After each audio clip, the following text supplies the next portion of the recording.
Hello everyone, welcome to my YouTube channel SG studies. तो आज हम पढ़ने जा रहे हैं जो हमने हमारा चैप्टर स्टार्ट करके रखा है, हमारा सिविक्स का chapter, that is fifth chapter district administration. हमने इसके पहले के चैप्टर में बहुत सारी चीज़ें पढ़ी, लोकल गवर्नमेंट के बारे में पढ़ा। कौन से लोकल गवर्नमेंट, जो रूरल एरियाज़ के थे या फिर जो अर्बन एरियाज़ के थे, वहाँ के हम जो किस तरह का गवर्नमेंट होता है, पंचायत समिति, म्यूनसिपल कॉरपोरेशन, म्यूनसिपल काउंसिल, इसके जो डिटेल इन्फॉर्मेशन था वो हमने हमारा जो प्ले स्टेशन का जो वीडियो लिस्ट था उसमें हमने आपको डाल दिया है। तो अगर आपने वो वीडियोस नहीं देखा तो आप जाकर प्लीज़ देख लीजिए।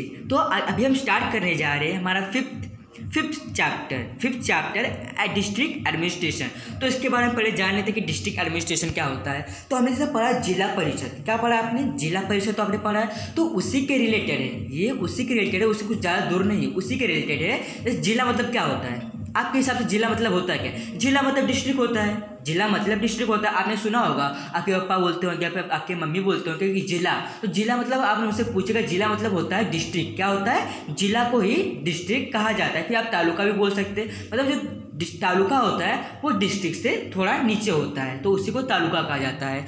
तो डिस्ट्रिक्ट एडमिनिस्ट्रेशन किस तरह चलता है, कि डिस्ट्रिक्ट का एडमिनिस्ट्रेशन किस तरह चलता है। एडमिनिस्ट्रेशन तो आपको पता होगा कि कोई एडमिनिस्ट्रेटर होता है, वो पूरे एडमिनिस्ट्रेशन को चलाता है। जिस तरह शिवाजी महाराज का एडमिनिस्ट्रेशन था, या फिर आपके स्कूल का एडमिनिस्ट्रेशन होगा, जो आपके प्रिंसिपल सर है वो पूरे जो आपका स्कूल है वहाँ पे मैडम्स को, बच्चों को, सबको संभालते हैं और जो उनका स्कूल का रूल्स और रेगुलेशन फॉलो करवाते हैं, उसी को एडमिनिस्ट्रेशन कहा जाता है। तो अब हम देखते हैं जो डिस्ट्रिक्ट का जो बोलते हैं अधिकारी होता है या फिर कलेक्टर बोल सकते हो, वो किस तरह अपना एडमिनिस्ट्रेशन चलाता है, अभी वो हम इस चैप्टर में डिटेल से पढ़ने वाले हैं। तो आज यह जो हमारा चैप्टर है उसको स्टार्ट करते हैं। तो पहला हम पढ़ेंगे डिस्ट्रिक्ट कलेक्टर। डिस्ट्रिक्ट कलेक्टर कौन होता है उसके बारे में पढ़ेंगे। चीफ ऑफ डिस्ट्रिक्ट पुलिस, यानी कि जो डिस्ट्रिक्ट पुलिस होते हैं, जो पुलिस होते हैं जो डिस्ट्रिक्ट में घूमते रहते हैं, रात दिन इतनी मेहनत करते हैं, तो कंट्रोल उनको कौन करता है? कोई तो उनको कंट्रोल करता होगा। वो ऐसे थोड़ा बात करेंगे, हाँ सर अभी हम जा रहे हैं, ऐसा थोड़ा होता है। उनको कोई हुक्म देता होगा, कोई उनको बताता होगा, तो देखते वो होता कौन है वो भी हम देखेंगे। और ये भी देखेंगे डिस्ट्रिक्ट कोर्ट्स क्या होते हैं, इसमें क्या क्या कार्य होते हैं, ये भी हम देखेंगे। तो स्टार्ट करते हैं। यहाँ पर कुछ जो बच्चे हैं थोड़ा क्वेश्चन पूछ रहे हैं, भी देखते वाला।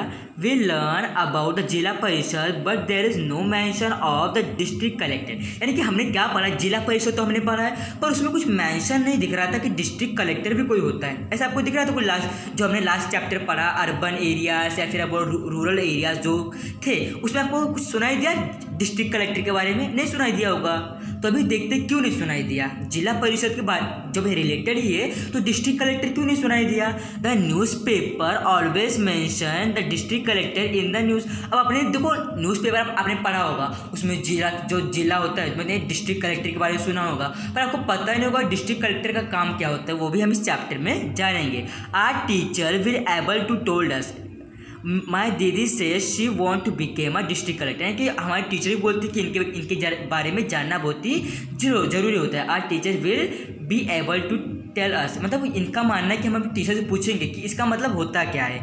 और जो एक देखो, ये जो बच्चा है ये, इसके जो दीदी हैं, इनके जो बड़ी सिस्टर है, उनका मानना है कि उन्हें डिस्ट्रिक्ट कलेक्टर बनना है, उन्हें डिस्ट्रिक्ट कलेक्टर बनना है। तो अभी देखते हैं डिस्ट्रिक्ट कलेक्टर में क्या क्या खूबी होनी चाहिए या फिर वो किस तरह बन सकता है, ये नहीं बताएंगे, पर उनका कामकाज किस तरह होता है, क्या काम करते हैं, वो जरूर बताएंगे हम इस चैप्टर में। Do such questions occur to you, यानी कि आपको मन में क्वेश्चंस तो आ रहे होंगे कि जिला परिषद के बारे में पढ़ा पर हमने डिस्ट्रिक्ट कलेक्टर के बारे में नहीं पढ़ा, ऐसा कैसे हो सकता है? हमारे जो न्यूज़पेपर होते हैं उसमें उनके न्यूज़ आते हैं, पर जानते हैं कि डिस्ट्रिक्ट कलेक्टर होता कौन है?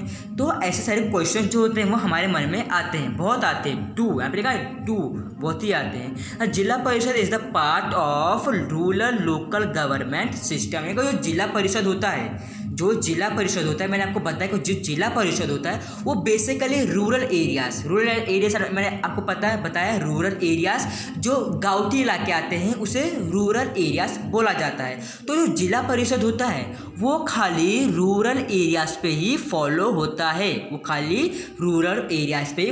है, जिला परिषद ये अर्बन एरियाज में नहीं आ सकता। अर्बन एरियाज में जिला परिषद का कुछ भी यूज़ नहीं होता, ये खाली गाँवी इलाकों में जिला परिषद फॉलो होता है। और उसी को ही पंचायती राज कहा जाता है। बोलते हैं पंचायती राज। और अगर आप अर्बन एरियाज में सुनोगे यानी मुंबई में सुनोगे तो आपको लग रहा होगा कॉर्पोरेशन राज, काउंसिल राज ऐसा सुना होगा, पर गाँवी इलाकों में पंचायती ज़्यादा सुना होगा, panchayati system, Panchayati Raj system. But in Maharashtra the administration of the district is share by the both Zila Parishad and district collector. पर जो हमारा महाराष्ट्र है उसमें जो कुछ जो राज्य महाराष्ट्र में थाने, बोरीवली या फिर गोरेगांव सब ऐसा जो बोल सकते हैं जो डिस्ट्रिक्ट होते हैं, वो वहाँ पर जिला परिषद और डिस्ट्रिक्ट कलेक्टर दोनों को मिलाकर एडमिनिस्ट्रेशन चलाया जाता है। The union government and state government both participate in the administration. अब जो यूनियन गवर्नमेंट यानी कि जो इंडिया को संभालती है, स्टेट गवर्नमेंट यानी जो स्टेट को संभालता है। अभी यूनियन गवर्नमेंट हमारा हो सकता है श्री नरेंद्र मोदी जी, और अगर आप महाराष्ट्र में रहते हो तो जो हमारा स्टेट गवर्नमेंट है वो होंगे उद्धव ठाकरे। तो दोनों मिलकर इस डिस्ट्रिक्ट कलेक्टर और जिला परिषद को संभालते हैं और उनके ऊपर रूल करते हैं। अब देखते हैं डिस्ट्रिक्ट कलेक्टर कौन होता है। The district collector is the head of the district administration.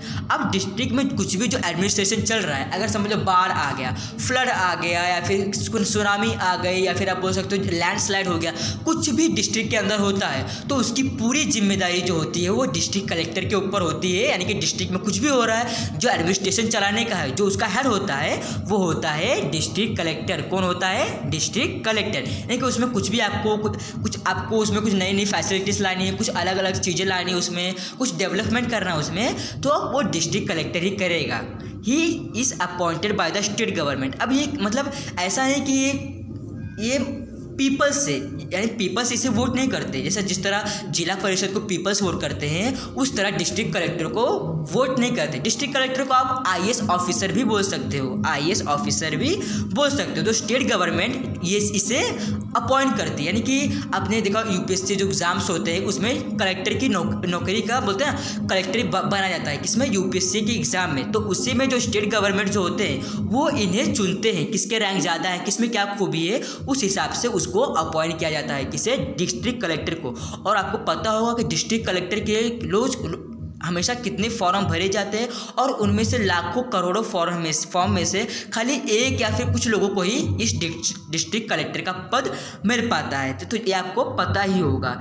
He has to perform many functions from collecting agriculture tax to maintain law and order in the district। यानी कि उसका काम यही नहीं कि उसे स्टेट गवर्नमेंट चुनती है या फिर उसे एडमिनिस्ट्रेशन कराना है, एडमिनिस्ट्रेशन चलाना है, यही नहीं, बल्कि उसे एग्रीकल्चर के ऊपर टैक्स लेना पड़ता है। मतलब किसी को ज़्यादा ज़मीन है, किसी के पास ज़्यादा ज़मीन है, छोटे मोटे ज़मीन वालों से, मतलब 1 बीघा 2 बीघा ऐसे ज़मीन वालों से टैक्स नहीं लिया जाता। टैक्स उनसे लिया जाता है जिसके पास ज़्यादा ज़मीनें हो, उसका हर महीने में लाख 10 लाख ऐसा बिजनेस होता है, तो उससे टैक्स लिया जाता है। मतलब ज़्यादा जो जमींदार होते हैं उनसे एग्रीकल्चर का टैक्स लिया जाता है, छोटे मोटे लोगों से एग्रीकल्चर टैक्स नहीं लिया जाता। ये भी उसका काम होता है, किसका? डिस्ट्रिक्ट कलेक्टर का। मेंटेनिंग लॉ, यानी कि लॉ को मेंटेन रखना, ये भी काम होता है। मतलब कोई भी काम हो रहा है वो लॉ के दायरे में रहकर हुए, कोई झगड़ा लड़ाई के साथ ना हो, और जो लॉ एंड ऑर्डर बनाए रखना डिस्ट्रिक्ट में, ये भी डिस्ट्रिक्ट कलेक्टर का काम होता है। We can see that this functions are form in the chart given below. अब एक छोटा सा चार्ट है, उसके माध्यम से हम समझते हैं कि डिस्ट्रिक्ट कलेक्टर का और क्या क्या काम होता है। तो आइए शुरू करते हैं। डिस्ट्रिक्ट कलेक्टर क्या? District collector. अब उसका एग्रीकल्चर में किस तरह का बोलते हैं? अभी टू कलेक्ट एग्रीकल्चरल टैक्स। अब एग्रीकल्चर के मामले में उसे एग्रीकल्चर का टैक्स लेना पड़ता है। To implement laws relating to agriculture, और उसका ये भी काम है कि एग्रीकल्चर से जो टैक्स लेता है उस टैक्स को मतलब जो टैक्स लेते हैं, कोई भी टैक्स लेते हैं एग्रीकल्चर के ऊपर, एजुकेशन के ऊपर, हेल्थ के ऊपर, किसी के ऊपर भी टैक्स लेते हैं, उस टैक्स को कहाँ पे यूज़ करना है? एग्रीकल्चर। मतलब कुछ अगर फार्मर्स का समझ लो फार्मर्स के एक उन्होंने खेती लगाई तो एक अचानक से समझ लो आ गया क्या? फ्लड आ गया। तो जिसके कारण फ्लड के कारण बाढ़ आ गया, तो उसके कारण उनकी खेती तो बर्बाद हो गई। खेती बर्बाद हो गई, तो अगर उनकी खेती बर्बाद हो गई तो उसका थोड़ा बहुत जो भरपाई होता है वो डिस्ट्रिक्ट कलेक्टर को करना पड़ता है। क्यों करना पड़ेगा? क्योंकि वो जो उनसे टैक्स लेता है, उनसे सारी चीज़ें लेता है, तो उसको अगर उनके पास कुछ खतरा आता है, उनको अगर फार्मर्स के पास फ्लड आ जा रहा है तो उसकी भरपाई करने का काम तो डिस्ट्रिक्ट कलेक्टर को लेना ही पड़ेगा। उसे भी समझना चाहिए ना।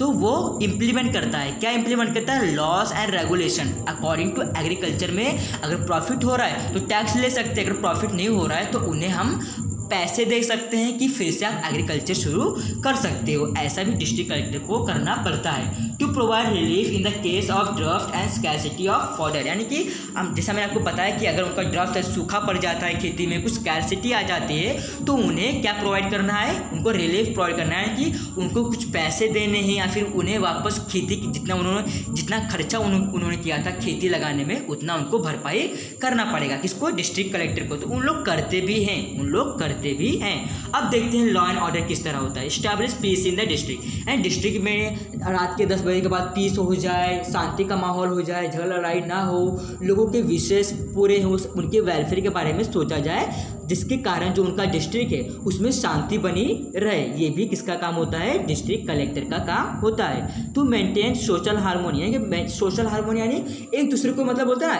कोऑपरेट करके रहना पड़ता है ना, उससे सोशल हार्मोनी कहा जाता है, वो भी मेंटेन रखना पड़ेगा। To restrict unlawful assembly impose curfew is required, यानी कि अगर समझ लो जो हमारा डिस्ट्रिक्ट है उसमें अगर समझ लो कि कुछ दंगे फसाद हो जा रहे हैं, कुछ अनलॉफुल असेंबली जुटी जा रही है, तो उसमें अगर ज़रूरत पड़ती है तो आप कर्फ्यू भी लगा सकते हैं। अगर दंगे फसाद हो रहे हैं उसे स्टॉप करना है, या फिर बहुत सारे जो बोलते हैं ना क्राइम होते हैं उसे स्टॉप करने के लिए आप कर्फ्यू लगा सकते हो। आप नहीं बल्कि जो डिस्ट्रिक्ट कलेक्टर होते हैं वो लगा सकते हैं। अब देखते हैं election officer. To ensure smooth conduct of election, है कि आपने देखा होगा कि जो इलेक्शंस होते हैं उसमें कभी कभी जो कुछ नेता लोग होते हैं ना, जो नेता लोग होते हैं वो खुद से स्टैम्प करके चिट्ठी डाल दिया करते हैं खुद से, पर ये भी नहीं होना चाहिए। वहाँ पर जो अगर इलेक्शन कंडक्ट हो रहा है तो वहाँ पर एकदम अच्छे शांति से और ईमानदारी से वो इलेक्शन कंडक्ट हो। ये भी जिम्मेदारी किसकी होती है? डिस्ट्रिक्ट कलेक्टर की होती है। और जो डिस्ट्रिक्ट कलेक्टर होता है वो अपने ऑफिसर्स को वहाँ पर बोलते हैं ना मौजूद कर देता है कि ऐसी सारी चीज़ें हो तो तुरंत मुझे कॉन्टेक्ट करिएगा, अपने ऑफिसर्स से वो बोल देता है। To take necessary decision related to the electoral process, यानी कि अगर समझ लो इलेक्शन के समय पे कुछ भी अगर समझ लो दंगा फसाद हो गया तो उसमें अगर कुछ भी डिसीजन लेना है वो नेसेसरी डिसीजन या फिर इमरजेंसी जो डिसीजन होते हैं वो डिस्ट्रिक्ट कलेक्टर ले सकता है। To update the voter list, यानी जो वोटर की जो लिस्ट होते हैं किन्हें वोट करना है किन्हें वोट नहीं करना, ऐसे जो लिस्ट होते हैं वो भी किसका काम होता है? डिस्ट्रिक्ट कलेक्टर का काम होता है। अब देखते हैं डिजास्टर मैनेजमेंट, ये भी किसका काम होता है? डिस्ट्रिक्ट कलेक्टर का भी। देखते हैं डिजास्टर मैनेजमेंट क्या होता है। To take quick decision during times of disaster and prevent और मिनिमाइज द डैमेज, यानी कि अगर समझ लो गांव में आ गया तूफान, गांव में आ गया फ्लड या फिर स्टॉर्म या फिर बोलते लैंडस्लाइड, कुछ भी डिजास्टर आता है, कुछ भी तूफान आता है, कुछ भी आता है, तो उसके कारण कुछ भी अगर बोलते हैं कुछ प्रॉपर्टी का डैमेज होता है, कुछ नुकसान होता है, तो उसकी भरपाई जो होती है वो डिस्ट्रिक्ट कलेक्टर करके देगा। वो खुद के जेब से नहीं बल्कि जो स्टेट गवर्नमेंट का जो टैक्स लेते हैं, जो पैसा लेते हैं, उसके हिसाब से मतलब उन्हें उनकी भरपाई करेगा। कौन? डिस्ट्रिक्ट कलेक्टर उनकी भरपाई करेगा। और अगर कुछ महत्वपूर्ण डिसीजन जो होते हैं ताकि उस डैमेज को रोकने के लिए, तो वो भी उस समय वो ले सकता है emergency decisions. To give orders to the disaster management units, यानी कि उसका ये भी काम होता है अगर कुछ डिजास्टर मैनेजमेंट आ गया तो जो यूनिट्स होते हैं, जो सेल्स होते हैं, यानी कि जो उनको बचाने का काम करते हैं, उन्हें फटाक से अलर्ट कर देना है कि तुम जाकर पीपल्स को बचाओ अगर कुछ बोलते हैं कुछ डिजास्टर आता है तो वहाँ पर। To rehabilitate those affected by the disaster management, यानी कि जो पीपल्स डिजास्टर की वजह से उनका कुछ चोट लग रही है या फिर उनका कुछ प्रॉपर्टी का डैमेज हुआ, उसको बोलते हैं ना कुछ बैलेंस में कर देने का काम भी किसका होता है? डिस्ट्रिक्ट कलेक्टर का काम होता है। तो आपको पता चल गया होगा इतनी जो सारी चीज़ें होती हैं ये किसका काम होता है? डिस्ट्रिक्ट कलेक्टर का काम होता है। तो अभी देखते हैं डू यू नो, कुछ छोटा सा यहाँ पे टेबल है जो आपको मैं समझाने की कोशिश करता हूँ, जो कि है डू यू नो। क्या है? डू यू नो बहुत ही इंपॉर्टेंट होता है, इसे प्लीज़ समझ लीजिएगा। Why is it important to maintain social harmony. अब सोशल हार्मोनी मेंटेन क्यों रखनी चाहिए? सोशल हारमोनी यानी कि एक दूसरे के बीच में एक प्यार, या फिर बोल सकते हो एक बोल सकते ना, अगर कुछ तूफान आता है तो एक दूसरे की सहायता करना, सोशल हारमोनी बनाए रखना क्यों इंपॉर्टेंट होता है। The differences of opinion, disputes and conflicts in the society must be resolve by peaceful means, यानी कि अगर कुछ भी एक का ओपिनियन अलग है, दूसरे का ओपिनियन अलग है, किसी की सोच अलग है, किसी की सोच अलग है, तो इसके कारण क्या होता है, डिस्प्यूट्स होते हैं, झगड़े लड़ाई होते हैं, कॉन्फ्लिक्ट्स होते हैं, तो इसको भी रिजॉल्व करें पीसफुली, मतलब पीसफुली अपनी सोसाइटी में इसको रिजॉल्व किया जाए। इसको कहीं भी डिस्ट्रिक्ट के पास ना भेजा जाए, पुलिस के पास ना भेजा जाए, इसको अपने ही आपने इसको एकदम मतलब दबा के रखना है, फिर बोल सकते हैं खुद ही प्यार से रहना और जो हारमोनी है उसको बचा के रखना। हारमोनी यानी कि उनका जो अंदर का प्यार है आप बोल सकते हो, या फिर जो उनका जो सारे डिस्प्यूट्स होते हैं, छोटे मोटे झगड़े, उसको ज़्यादा बड़ा नहीं करना, उसको छोटे छोटे से कर उसको अपना लेना, उसको मतलब एक शांति से ख़त्म कर देना, इसी को कहा था सोशल हारमोनी। तो उसको अपने अंदर ही ख़त्म कर देने का, उसको किसी भी डिस्ट्रिक्ट कलेक्टर के पास नहीं लेके जाने का। However, when this does not happen, it gives rise to tension। और अगर जो पीपल्स होते हैं वो अगर कन्फ्लिक्ट्स करते हैं, डिस्प्यूट्स करते हैं, और अगर वो खुद के जो माहौल है उसको शांत नहीं कर पाते तो उनके बीच में क्या आ जाता है, टेंशंस आ जाते हैं, लड़ाई झगड़े का माहौल आ जाता है। If this leads to violent incident, और इसके चलते वायलेंट इंसिडेंट यानी कि आप बोल सकते हो एकदम बहादुरी लोग दिखाएं कि हाँ मैं बहादुर हूँ, मैं ऐसा करूँगा, इसी के चक्कर में दंगे फसाद होने लगते हैं, तो और भी बहुत सारे इंसिडेंट्स होने लगते हैं। इट डिस्टर्ब सोशल हारमोनी, और इसी की वजह से जो सोशल हारमोनी जो होती है, एकजुट यूनिटी जो होती है, ये बोलते हैं डिस्टर्ब हो जाती है एकदम तरीके से। It's act as an obstacle of our progress. अब जो हमारे इंडिया का प्रोग्रेस हो रहा है उसमें अगर लोग पीपल्स जो है एकजुट रहकर काम ही नहीं करेंगे, यूनिटी से काम ही नहीं करेंगे, तो इंडिया का प्रोग्रेस किस तरह होगा। तो ये हमारे सामने एक ऑब्स्टेकल की तरह आ जाता है, एक बोलता दीवार की तरह आकर खड़ा हो जाता है, जो हारमोनी लोग पीपल्स फॉलो नहीं करते। पब्लिक प्रॉपर्टी इज डैमेज, और इसी के चलते जब उनके बीच में कन्फ्लिक्ट्स होते हैं, दंगे फसाद होते हैं, तो दंगे फसाद होंगे तो जाहिर सी बात है जो प्रॉपर्टीज़ है उसको मतलब जो कार से उसको फोड़े जाएंगे, घर में आग लगा दिया जाएगा। तो इसी की वजह से जो हमारी प्रॉपर्टी होती है, पब्लिक प्रॉपर्टी या फिर आप बोल सकते हो जो प्राइवेट प्रॉपर्टी है, उसकी भी डैमेजेस होने लगती हैं। The district collector make efforts to prevent such occurrence, but it is the duty of the citizen also to help maintain social harmony. ये खाली आप बोल सकते हो कि खाली डिस्ट्रिक्ट कलेक्टर का काम ही नहीं, कि ये खाली डिस्ट्रिक्ट कलेक्टर का काम नहीं कि सोशल हारमोनी बनाए रखना, लोगों को बचा के रखना, ऐसे दंगे फसाद नहीं होने देना। अगर बहुत बड़ा दंगा फसाद हो गया तो डिस्ट्रिक्ट कलेक्टर क्या फायर शूट करेगा सबको? नहीं शूट करेगा। वो भी अपनी तरफ से क्या कर सकता है, समझा सकता है, लोगों को जेल में डाल सकता है, पर किसी को ऐसे छोटे मोटे चीज़ों के कारण मतलब जेल में फांसी की सज़ा नहीं दे सकता। तो ये खाली डिस्ट्रिक्ट कलेक्टर की जिम्मेदारी नहीं, बल्कि जो सिटीजन्स होते हैं उन्हें भी अपने अंदर खुद को मेंटेन रखना, सोशल हारमोनी को मेंटेन रखना, ये भी एक सिटीजन का कर्तव्य होता है। तो प्लीज़ आप अपना कर्तव्य एक अच्छी और निष्ठा से निभाइएगा। अब देखते हैं तहसीलदार। क्या देखते हैं? तहसीलदार का काम क्या होता है भी जानना बहुत ही ज़रूरी होता है। हमने पढ़ा डिस्ट्रिक्ट कलेक्टर, अब पढ़ेंगे tehsildar. There is a tehsildar for every taluka. अब तालुका देखा, तालुका समझ लो थाना है तो उसका तालुका थाना ही रहेगा। अगर आप समझ लो भिमंडी तो उसका तालुका भिमंडी ही रहेगा। तो ऐसा मतलब बोलते ना, अगर आपका एग्जाम पेपर्स आता है, आप अगर थाने में रहते हो तो आपका एग्जाम पेपर्स आता होगा, फिर भिमंडी में रहते हो तो एग्जाम पेपर्स आता होगा, उसमें पूछते हैं डिस्ट्रिक्ट तालुका, तो आप उसके सामने जो उसका आपका बोलते हैं जो डिस्ट्रिक्ट होता है वही आप तालुके के सामने भी लिख देते हो। समझ लो आपका डिस्ट्रिक्ट थाने है तो वही जो थाने हैं वो आप तालुका के सामने भी लिख दोगे। क्यों लिखोगे? क्योंकि ये जो होता है एक तहसीलदार और जो तहसील होता है या फिर आप बोलते तालुका जो होता है, डिस्ट्रिक्ट जो होता है, एक दूसरे से रिलेटेड होता है, एक ही बोलते हैं स्टेट के अंदर, एक ही डिस्ट्रिक्ट के अंदर पाया जाता है। इसीलिए आपका जो डिस्ट्रिक्ट है वो आप तालुके के सामने लिख सकते हो। As a judicial officer he gives judgement to the resolve conflicts at the local level. एक जो लोकल लेवल पे जो बोलते हैं छोटे मोटे जो केसेस होते हैं, जो जिसके लिए जो जजमेंट की ज़रूरत होती है, फिर जो जजेस की ज़रूरत होती है, वो छोटे मोटे जो कन्फ्लिक्ट्स होते हैं वो अपने आसपास में ही रिजॉल्व किया जाता है। कहाँ पे? तालुका में। The tahsildar has the responsibility of maintaining peace and order in the taluka. यानी कि जो तालुका है उसमें पीस एंड बोल सकते हैं पीस एंड ऑर्डर बनाने का, फिर जो पीस शांति बनाए रखना, ऑर्डर्स बनाए रखना, लॉ बनाए रखना और खुद की रिस्पॉन्सिबिलिटी निभाने का काम किसका होता है? तहसीलदार का काम होता है। कहाँ पर बनाए रखना? तालुका में। तो आपको समझ में आ गया होगा। अब देखते हैं the chief of the district police, यानी कि जो डिस्ट्रिक्ट पुलिस होता है उसका चीफ कौन होता है, ये भी जानना जरूरी है। तो अभी हम देखते हैं, जो चीफ होता है उसका chief of the district police, यानी कि जो डिस्ट्रिक्ट पुलिस होते हैं, जो डिस्ट्रिक्ट पुलिस होते हैं उनका चीफ कौन होता है। डिस्ट्रिक्ट कलेक्टर अलग है और जो डिस्ट्रिक्ट पुलिस है या फिर जो चीफ होते हैं ये अलग है। तो इन महाराष्ट्र देयर इज अ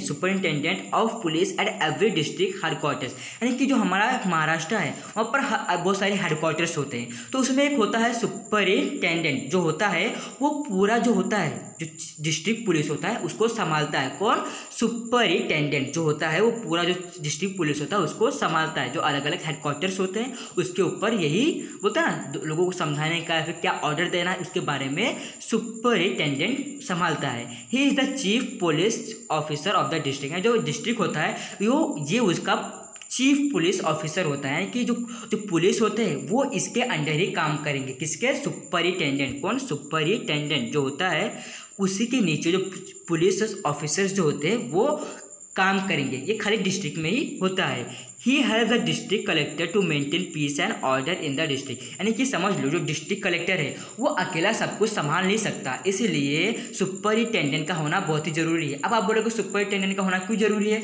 अब सुपरिंटेंडेंट जो होता है ये पुलिसों को काबू में करता है। तो जब पुलिस काबू में आ जाएंगे तो जाहिर सी बात है ये अपने डिस्ट्रिक्ट जो है अलग अलग कोने में फैल जाएंगे। हमेशा वहाँ पर अगर कुछ दंगे फसाद हो रहे तो उसको रोकने की कोशिश करेंगे, जिसके कारण जो उनका डिस्ट्रिक्ट रहेगा वहाँ पर शांति का माहौल बना रहेगा। तो जो सुपरिंटेंडेंट जो होता है द चीफ पुलिस ऑफिसर, ये हमारे जो डिस्ट्रिक्ट कलेक्टर होते हैं उनको बहुत ही हेल्प करता है। क्यों हेल्प करता है? इसलिए जो उनका डिस्ट्रिक्ट है वहाँ पर पीस मेंटेन रखने के लिए। In the city the police commissioner has the responsibility of maintain law and order.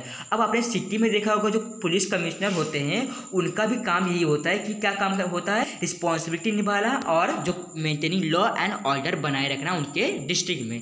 अब देखते हैं डिस्ट्रिक्ट एडमिनिस्ट्रेशन। अब थोड़ा सा यहाँ पे तो डिस्ट्रिक्ट जैसा मैंने आपको बताया जो डिस्ट्रिक्ट एडमिनिस्ट्रेशन होता है वो दो लोग करते हैं। एक होता है डिस्ट्रिक्ट कलेक्टर और एक होता है सुपरिटेंडेंट ऑफ ऑफिसर, यानी कि जो दो लोग मिलते हैं, जब ये दो लोग मिलते हैं तो एक होता है जो हुक्म देता है, मतलब सबको बताता है, फिर जो अलग अलग रूल्स रेगुलेशन इंप्लीमेंट करता है, और जो दूसरा होता है ये पुलिस के ऊपर काबू रखता है कि जो बोलेगा वही जो पुलिस ऑफिसर्स रहेंगे वही ये करेंगे, मतलब पुलिस ऑफिसर्स वही करेंगे जो ये कहेगा। कौन? सुपरिटेंडेंट ऑफ द पुलिस, मतलब ये इसको आप हेड भी कह सकते हैं, पुलिस ऑफिसर्स का ये हेड होता है। तो यही जो दो लोग हैं डिस्ट्रिक्ट कलेक्टर और सुपरिटेंडेंट ऑफ पुलिस, यही दो लोग एडमिनिस्ट्रेशन को संभालते हैं। किसके एडमिनिस्ट्रेशन को? डिस्ट्रिक्ट एडमिनिस्ट्रेशन को यही दो लोग संभालते हैं। तो अगर समझ लो जो डिस्ट्रिक्ट कलेक्टर बाई चांस कुछ भी उनके साथ इंसिडेंट हुआ जिसके कारण वो डिस्ट्रिक्ट में नहीं आ पाए, तो अगर डिस्ट्रिक्ट कलेक्टर नहीं है तो जो डिप्यूटी डिस्ट्रिक्ट कलेक्टर होते हैं, मतलब जो समझ लो एक प्रेसिडेंट होता है, एक वाइस प्रेसिडेंट होता है, उसी तरह एक डिस्ट्रिक्ट कलेक्टर होता है और एक होता है डिप्यूटी डिस्ट्रिक्ट कलेक्टर, जो कि अगर डिस्ट्रिक्ट कलेक्टर नहीं रहेगा तो जो कामकाज देखने की जो जिम्मेदारी रहेगी वो होगी किसके ऊपर? डिप्यूटी डिस्ट्रिक्ट कलेक्टर के ऊपर। और जो डिप्यूटी डिस्ट्रिक्ट कलेक्टर होता है उसी के नीचे होता है तहसीलदार, यानी कि जो डिप्यूटी डिस्ट्रिक्ट कलेक्टर होता है उसी के नीचे होता है तहसीलदार। जो तालुका होता है, मैंने आपको पढ़ाया तालुका, तो उस तालुका का जो हेड होता है वो तहसीलदार होता है। तो जो तहसीलदार को जो हुक्म मिलता है कि किस तरह तुम्हें रूल्स रेगुलेशन चलाना है वो किससे मिलता है? डिप्यूटी डिस्ट्रिक्ट कलेक्टर से मिलता है। और डिप्यूटी डिस्ट्रिक्ट कलेक्टर मतलब उसको हुक्म कहाँ से मिलता है? डिस्ट्रिक्ट कलेक्टर से उसको हुक्म मिलता है कि लाइन वाइज ये इसको हुक्म देगा, ये इसको हुक्म देगा, ये इसको हुक्म देगा, मतलब हुक्म नहीं बताएगा उसको। और उससे एक होता है तलाठी यानी आपको पता होगा पटवारी पता है? पटवारी जो बहुत सारे कामकाज को संभालता है, अपने नीचे पुलिस पटेल को जो रखता है, नहीं कि उस पटवारी होता है जो तलाठी जो होता है वो अपने नीचे कुछ पुलिस का कांस्टेबल्स को रखता है ताकि और भी पीस एंड ऑर्डर बनाए रखी जा सके। कहाँ पर? डिस्ट्रिक्ट एडमिनिस्ट्रेशन में। और एक अभी जो हमने देखा सुपरिटेंडेंट ऑफ पुलिस, ठीक उसी तरह और एक होता है डिप्यूटी सुपरिटेंडेंट ऑफ पुलिस, यानी कि एक होता है सुपरिटेंडेंट और एक होता है डिप्यूटी सुपरिटेंडेंट। जिस तरह एक होता है डिस्ट्रिक्ट कलेक्टर, एक होता है डिप्यूटी डिस्ट्रिक्ट कलेक्टर, ठीक उसी तरह। और उनके नीचे होते हैं पुलिस इंस्पेक्टर, इनके नीचे होते हैं पुलिस इंस्पेक्टर। अब इनके नीचे पुलिस इंस्पेक्टर इसलिए होते हैं क्योंकि ये इन्हीं का काम होता है। इनका क्या काम होता है कि पुलिस के ऊपर मतलब पूरी नज़र रखना और उनको खुद का काम समझाकर लोगों के वेलफेयर के बारे में सोचने का काम करना, यही पुलिस इंस्पेक्टर को बताया जाता है। पुलिस सब इंस्पेक्टर, अब जो पुलिस इंस्पेक्टर होता है उनका कंट्रोल होता है पुलिस सब इंस्पेक्टर के ऊपर, कंट्रोल इनका होता है। किनके ऊपर कंट्रोल होता है? पुलिस सब इंस्पेक्टर के जो पुलिस के जो छोटे मोटे जो इंस्पेक्टर्स होते हैं उनके ऊपर कंट्रोल करता है कौन? Police inspector. तो आपको पता चल गया होगा कि मैं आपको क्या बताना चाह रहा था। यानी कि आपने एक कोई भी मूवी देखा होगा, उसमें कोई इंस्पेक्टर होता है, एक बड़ा इंस्पेक्टर होता है। तो अगर उसको कमिश्नर का फोन आता है तो वो कमिश्नर कौन हो जाएगा? डिप्यूटी सुपरिटेंडेंट ऑफ पुलिस, ये हो जाएगा कमिश्नर। तो जब उसका फ़ोन आता है तो पुलिस इंस्पेक्टर एक बोलता है अलर्ट हो जाता है, और जब वो अलर्ट होता है तब वो लोगों को बताता है कि किस तरह तुम्हें काम करना। तो इसी तरीके से जो डिस्ट्रिक्ट एडमिनिस्ट्रेशन चलता रहता है। अब देखते हैं डिस्ट्रिक्ट कोर्ट्स। डिस्ट्रिक्ट कोर्ट्स में क्या होता है ये भी जानना बहुत ही ज़रूरी है। तो अभी देखते हैं डिस्ट्रिक्ट कोर्ट्स में क्या होता है। हाँ, डिस्ट्रिक्ट कोर्ट्स यानी डिस्ट्रिक्ट के कुछ कोर्ट्स भी होते हैं जहाँ पर लोगों को न्याय मिलते हैं, लोगों को एक बोलते हैं ईमानदारी का रास्ता भी दिखता है। The courts at the district level have the two perform the function of resolving district. अब जो कोर्ट्स होते हैं इनका आपको फंक्शन तो पता है, कोर्ट में लोग क्यों जाते हैं? क्यों जाते हैं कोर्ट में? जाहिर सी बात है, अगर उनके पास कुछ मुसीबत है तो उसको सॉल्व कर सके, उनको न्याय मिल सके, इसलिए वो कोर्ट्स में जाते हैं। तो वही इसमें लिखा हुआ है। जो कोर्ट्स होते हैं उनका क्या परफॉर्म क्या करते हैं वो, कि फंक्शन होता है कि मतलब जो पब्लिक के जो डिस्प्यूट्स है, जो झगड़ा लड़ाई है, उसको रिसॉल्व करने का काम किसका होता है? डिस्ट्रिक्ट कोर्ट्स का काम होता है। Delivering judgements and ensuring that conflicts are resolve as the earlier. यानी कि ऐसा नहीं कि जो जजमेंट अगर आप दे रहे हो तो ऐसा नहीं कि 5-6 महीना, 7 महीना, 8 महीना, 1 साल, ऐसा ही लगाना। जल्दी से खुद का जो जजमेंट है लोगों को समझा बुझा कर, लोगों को दोनों केसेस को समझना और खुद का बोलते हैं ना एक जजमेंट सुनाना, एक जल्दी ही हो जाना चाहिए। जितना जल्दी पॉसिबल हो सके उतना ही जल्दी क्या हो सके, जो पब्लिक के जो कन्फ्लिक्ट्स है उसको रिजॉल्व किया जा सके। ये कहाँ पे होता है? डिस्ट्रिक्ट कोर्ट्स में होता है। लेकिन जो डिस्ट्रिक्ट कोर्ट्स होते हैं उनका मेन ऑब्जेक्टिव ये होता है कि जो पीपल्स, जो डिस्ट्रिक्ट है उसमें कुछ पीपल्स आते हैं मेरे पास, तो उनको न्याय देना, यही डिस्ट्रिक्ट कोर्ट का एक माध्यम होता है। अब देखते हैं the constitution of India has establish an independent judiciary. अब जो हमारा कॉन्स्टिट्यूशन ऑफ इंडिया है ये एक इंडिपेंडेंट जुडिशरी यानी तो जो आप बोल सकते हो जो जुडिशरी जो होते हैं, या फिर आप बोल सकते हो जो न्यायालय होते हैं उनको इंडिपेंडेंट रखा गया है कि आपके ऊपर कोई भी प्रेशर नहीं बनाया जाएगा। आप अपने हिसाब से किस तरह हमारा लॉ एंड ऑर्डर चलता है, किस तरह हमारे कॉन्स्टिट्यूशन में लिखा है, उस तरीके से आप अपना जजमेंट सुना सकते हो। पर अगर वो जजमेंट रॉन्ग हुआ, कॉन्स्टिट्यूशन में अगर वो जजमेंट नहीं रहा, तो उस जज को हटाया भी जा सकता है। यानी कि उसको पहले इंडिपेंडेंट तो रखा जाता है, पर अगर उसने रॉन्ग जजमेंट सुनाया यानी कि उसका जो बोलते हैं उसने जो खुद मुँह से बोला या फिर जो लिख के दिया, तो अगर वो रॉन्ग देता है तो उसको वहाँ से हटाया भी जा सकता है।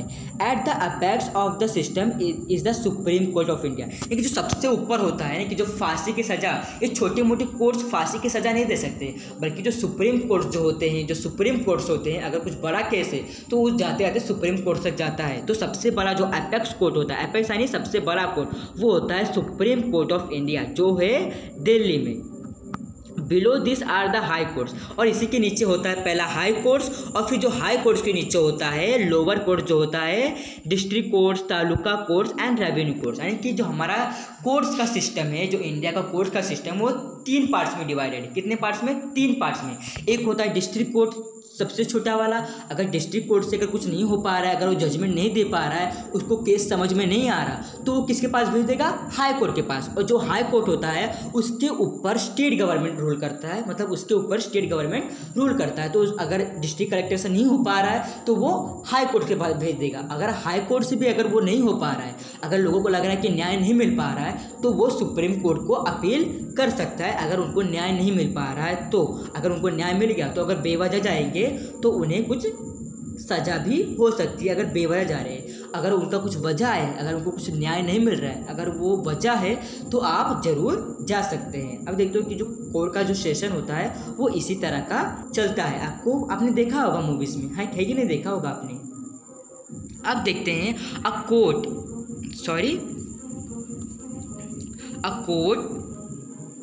The court as the district level is the known as the district court. यानी कि जो कोर्ट होते हैं जो डिस्ट्रिक्ट लेवल पे होते हैं डिस्ट्रिक्ट लेवल पे, उसे डिस्ट्रिक्ट कोर्ट कहा जा रहा है कि उसके ऊपर खाली डिस्ट्रिक्ट लोग, उस जो कोर्ट होते हैं उसमें खाली डिस्ट्रिक्ट लोग क्या आ सकते हैं। तो जाहिर सी बात है एक डिस्ट्रिक्ट तो इंडिया में है नहीं, बहुत सारे डिस्ट्रिक्ट है, जैसे कि थाने जो हमारा महाराष्ट्र है उसमें 36 डिस्ट्रिक्ट्स हैं। तो 36 डिस्ट्रिक्ट के जो अलग अलग डिस्ट्रिक्ट के जो पीपल्स होते हैं वो अपने अपने डिस्ट्रिक्ट में जा सकते हैं। अगर डिस्ट्रिक्ट वालों से काम नहीं हो रहा है तो वो हाई कोर्ट में जाएंगे, अगर हाई कोर्ट से काम नहीं हो पा रहा है तो वो सुप्रीम कोर्ट को अपील कर सकते हैं। यानी कि हर एक डिस्ट्रिक्ट में एक एक कोर्ट बनाया गया है ताकि पीपल्स को न्याय मिल सके। The district court has a chief district जज एंड सम अदर जजेस। यानी कि जो डिस्ट्रिक्ट जो जजेस होते हैं एक जजेस होते हैं और उसके अलावा भी एक दो जजेस और होते हैं। यानी कि हर समय पे अलग अलग जजेस आया करते हैं।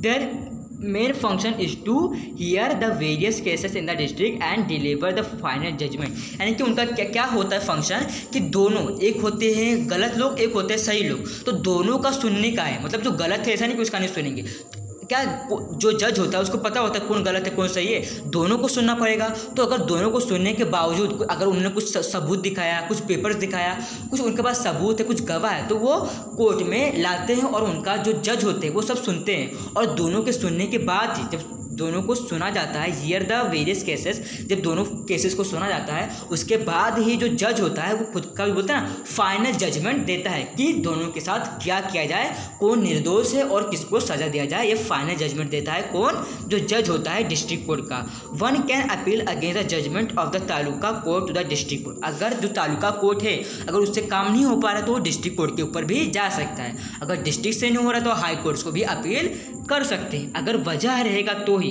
वजह नहीं तो वो सब बेकार है। अब देखते हैं डिस्ट्रिक्ट कोर्ट। अब जैसे हमने पढ़ा है कि डिस्ट्रिक्ट एडमिनिस्ट्रेशन, उससे डिस्ट्रिक्ट कोर्ट को भी समझ लेते हैं। तो डिस्ट्रिक्ट कोर्ट मैंने आपको बताया कि एक होता है सिविल वाला, सिविल यानी जो नागरिकों को लिए, मतलब छोटे मोटे कुछ अगर तलाक कराना है या फिर कुछ अगर प्रॉपर्टी का कुछ मामला है या फिर आप बोल सकते हैं कुछ छोटे मोटे झगड़ा लड़ाई है, तो उसको जो सिविल होता है जो नागरिकों का होता है वो अलग होता है। यानी कि जो छोटे मोटे जो केसेस होते हैं वो अलग होते हैं, उसको कहा जाता है सिविल जज, उसके लिए सिविल जज रखा जाता है। और एक होता है सेशन जज। सेशन जज यानी अगर समझो किसी का मर्डर हो गया, किसी का बलात्कार हो गया या फिर किसी के बहुत ही क्राइम हुआ, मर्डर हुआ, बच्चों का मर्डर हुआ, कुछ अगर किडनैपिंग हुआ, कोई पकड़ा गया, तो उसके ऊपर होता है सेशन जज। यानी कि इसमें क्राइम रिलेटेड होता है। ये सिविल के लिए होता है, सिविल यानी सिविलियन जो होते हैं जो नागरिकों के लिए, ये जो होता है ये नागरिकों के लिए होता है। और ये होता है गुंडे मावालियों के लिए जो क्राइम होता है, फॉर क्राइम केसेस। यहाँ पे लिखा ना, ये वाला जो होता है क्राइम केसेस के लिए होता है। तो इसमें होता है एक होता है मैजिस्ट्रेट और एक होता है फर्स्ट और एक होता है मजिस्ट्रेट सेकंड। इसमें भी अलग अलग होता है कि किसको फांसी देना है, किसको फांसी नहीं देना है, किसको सजा देना है, वो भी दो पार्ट में डिवाइड होता है। क्योंकि जो छोटे मोटे सिविलियंस जो होते हैं, जो नागरिक होते हैं, उनको बड़े बड़ी सजा नहीं दिया जा सकता छोटे मोटे कार्यों के लिए। तो जो हमारा अगला है डिजास्टर मैनेजमेंट, इसको हम हमारे नेक्स्ट टॉपिक में पढ़ेंगे। तो कैसा लगा आपको वीडियो प्लीज़ हमें कमेंट सेक्शन में ज़रूर बताइएगा। अगर आपको जो वीडियो थोड़ा सा भी समझ में आया हो तो प्लीज़ हमारा जो चैनल है उसको सब्सक्राइब जरूर कर दीजिएगा। तो मिलते हैं हमारे नेक्स्ट लेक्चर में, हम लेके आएंगे नेक्स्ट वीडियो। तो तब तक के लिए बाय बाय।